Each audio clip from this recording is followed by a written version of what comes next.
So this is Fox co-host Joey Jones. I really have never heard of him before. Nope, first. But I guess he's trying to make a name for himself here by... Because his doesn't sound real?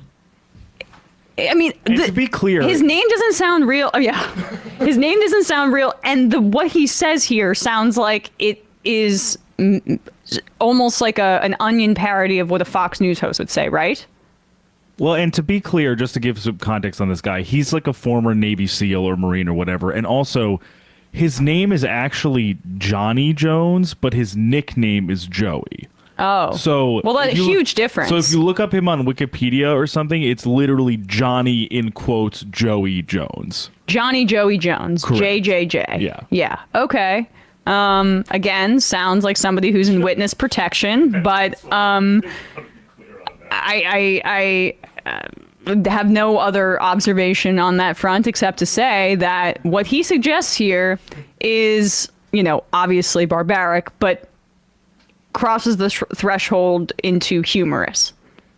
Isn't the fear, though, with these tunnels in Gaza, the booby traps? I mean, they've had 2 weeks now to prepare. You don't need tunnels to booby trap. There's going to be booby traps everywhere. And hostages are in the tunnels. There's going to be IEDs everywhere. There's going to be, not just, when we say IEDs, a lot of people think, oh, these are homemade bombs. They may or may not be effective. The types that they have, as we've seen from Trey, and I think maybe Mike was showing earlier today, is they're homemade, but they're homemade with sophistication and technology to be. Can you pause it? Yeah, it's absolutely not.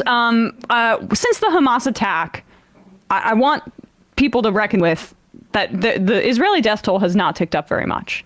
If they have so much sophisticated weaponry here, if the Hamas rockets are just like these Fox News hosts say, if they have all of this technology, despite him kind of conceding there that a lot of it is homemade, then why have the death tolls not gone up? This has been a part of the asymmetry that we have discussed in the relationship between occupier and occupied. The Iron Dome, the weapons that the United States and other nations sell to Israel, is as sophisticated as it can possibly get. They have munitions, they have artillery strikes, artillery that can strike at very specific places that are guided and that are as modern as warfare will allow and as precise as modern warfare will allow, to say it in a mealy-mouthed way. The Hamas, Palestinians, they do not have that technology whatsoever. They smuggle technology in through some of the tunnels as described here, but the rest of it is homemade or left over from other conflicts or stuff that they buy illegally. Like a reminder, the border of Gaza is controlled by Israel, so they control what goes in and out of Gaza by the very definition of what Gaza is as an open air prison. So it's so dumb. They're also, they're showing these images of Israel's airstrikes on Gaza as they're talking about the bombing capabilities of the Palestinians and Hamas. And I just want to, people need to show that Israel has already racked up as many half the civilian casualties of Russia in Ukraine over the course of Russia's entire invasion. And we rightly take exception to when Russia bombs hospitals or commits atrocities. And what does that mean? We want people in the global south, for instance, to act as if we're sincere about that. Well, what do they see when we're seeing this just much faster rate of killing civilians, and everything's just Israel has a right to defend itself? Yeah, and to your point, more Palestinian children killed in 1 week than Ukrainian children were killed in 1 year.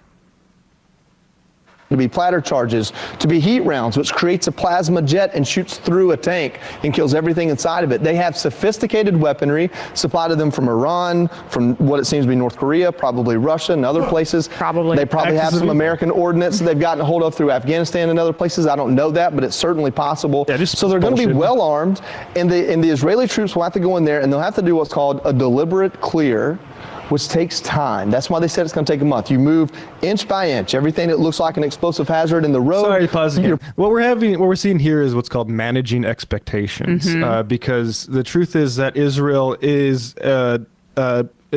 by appearances and judging by like the way that they were caught with their pants down on the 7th, probably not extremely capable, I think, at this point. And like I hope that saves us from a large invasion or a large war that looks like America might be wanting to participate regionally in the country.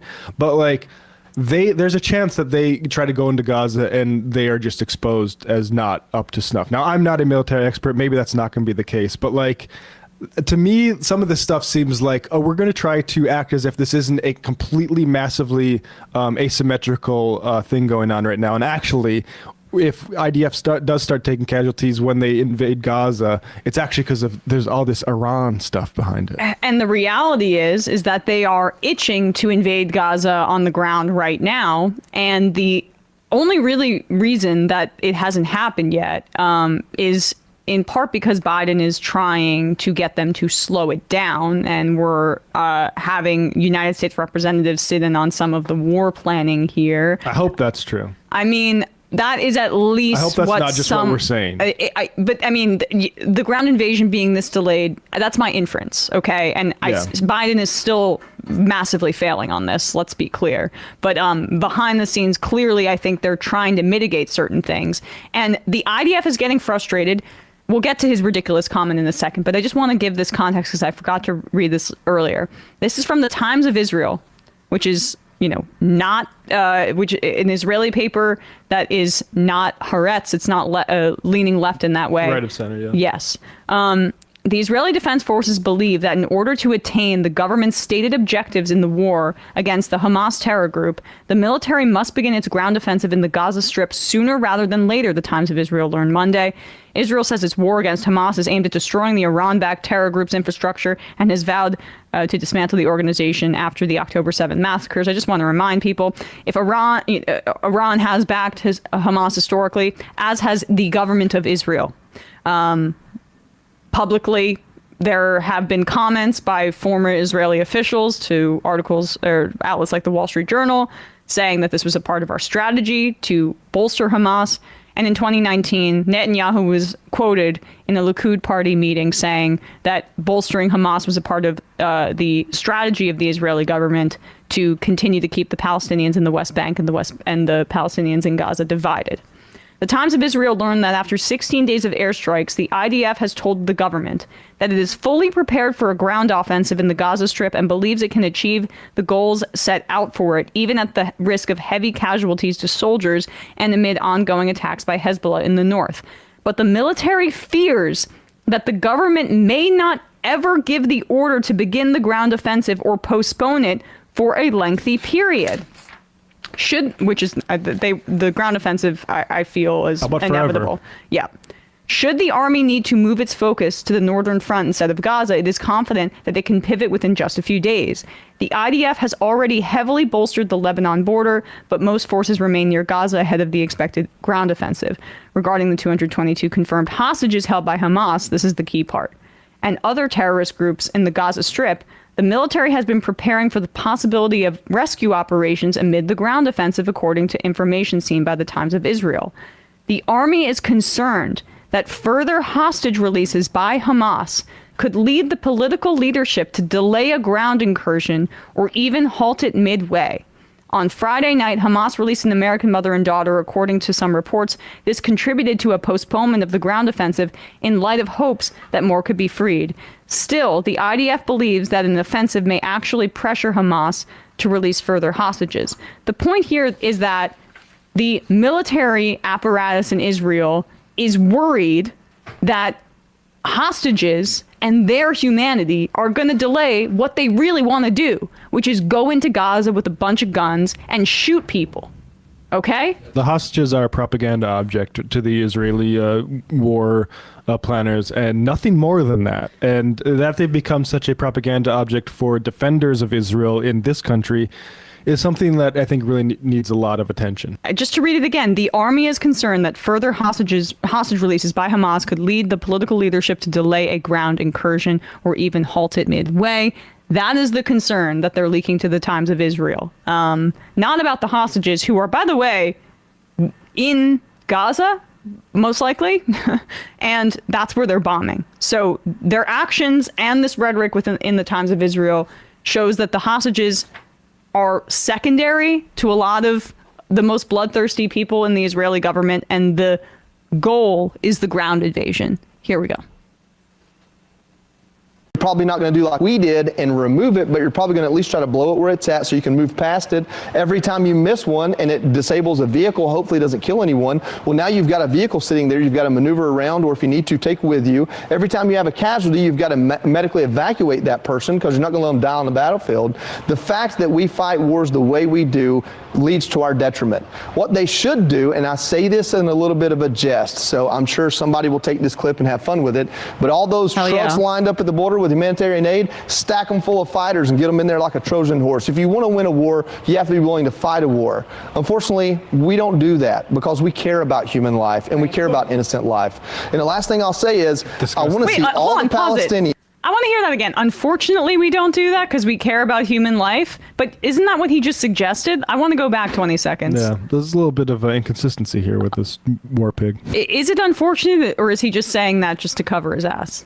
Human life, and we care about innocent life. The last thing I'll say is, I want to see. Yeah, we got to go back a little bit more. It's unfortunate we get criticized for actually doing it and not.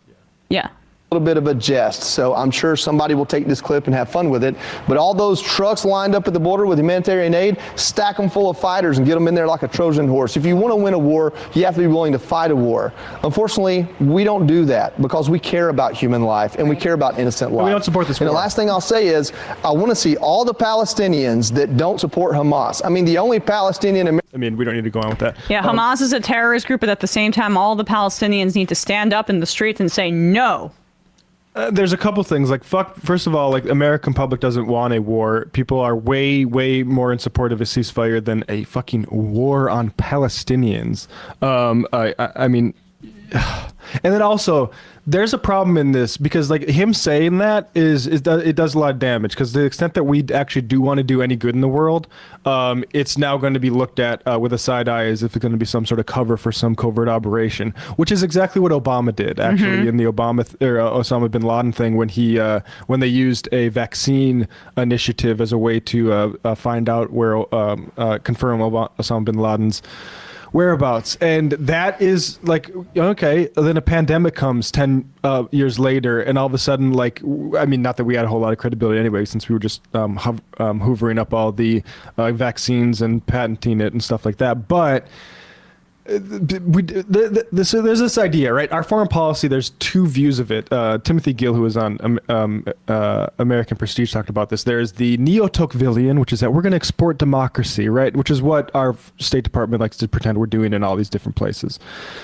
And I like that idea theoretically. I think, great, we overthrew the monarchy in Britain and now we're a democracy. Let's export that value. But there's unfortunately the neo-Marxist view, which is becoming a little bit more persuasive, that actually these things are just, again, like cover for our capital interests, and we don't actually care about democracy. It's just a way to achieve power. And I'm sorry, but like when a guy like this just says that, it's because that's how this country acts. Yeah.